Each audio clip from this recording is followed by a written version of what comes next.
Hi everybody, Coach Gethin here from CoachGethin.com, and today we're going to talk about conditioning the lower abdominals.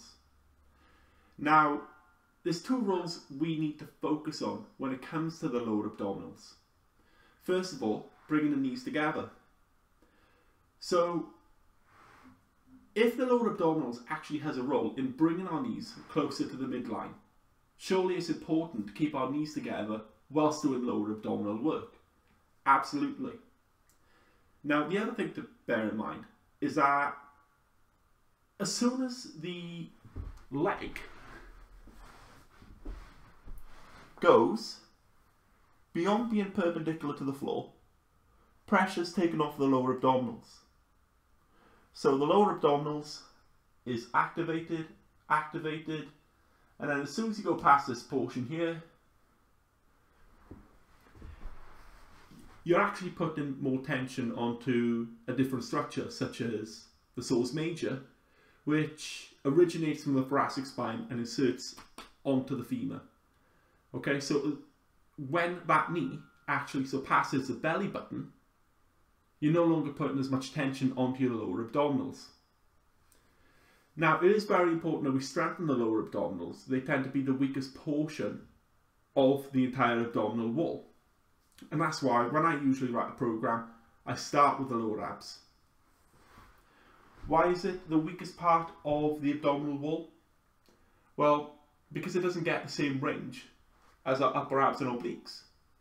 Put it this way, if we forever walked around with our lower abs going in the full range of motion, we'd be walking with our knees up to our belly button height all the time. It doesn't happen. So from here, we're going to start off with a leg raise. Now, when I encourage a client to do a leg raise, I often ask them to keep the knees bent on the way up and then keep the legs straight on the way down. So, knees bent on the way up and legs straight on the way down. I do this because it's very common for a client to feel the tension in their hip flexors or their thighs before they actually feel it in their lower abdominals.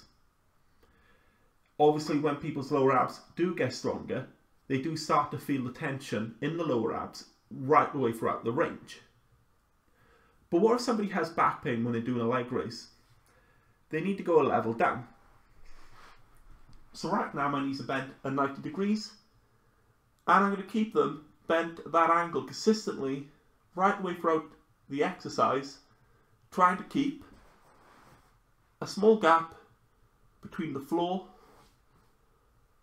and the lower back. And if people really struggle and they still experience back pain, what I often encourage them to do is to push their lower back into the floor, hence tensing their upper abs also, and slowly move in here.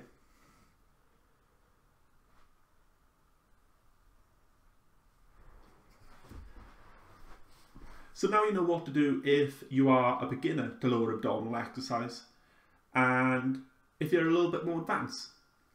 But what if you're doing particularly well and you want a bit of a challenge?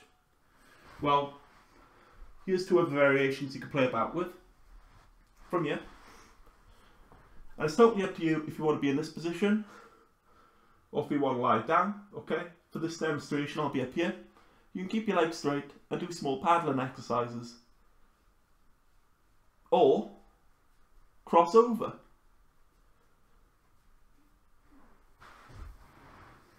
And they actually fit very nicely into a circuit.